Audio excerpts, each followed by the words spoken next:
How are you today? I'm fine. Where are you from? I come from Mymensingh. Are you a student? Yes. Where do you study? Just I passed SSC exam. ACC exam. ACC. How old are you? 16 years old. How many members do you have in your family?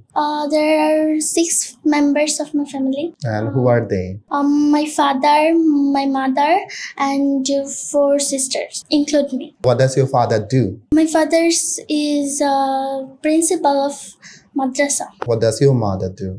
My mother is a housewife. What's your future plan? My future plan is to be a doctor. Why would you like to be a doctor? My father's dream. Your father's dream. So what's your result? GPA 5. So are you happy for getting your result? Yes, I'm very happy. Which college have you chosen to admit?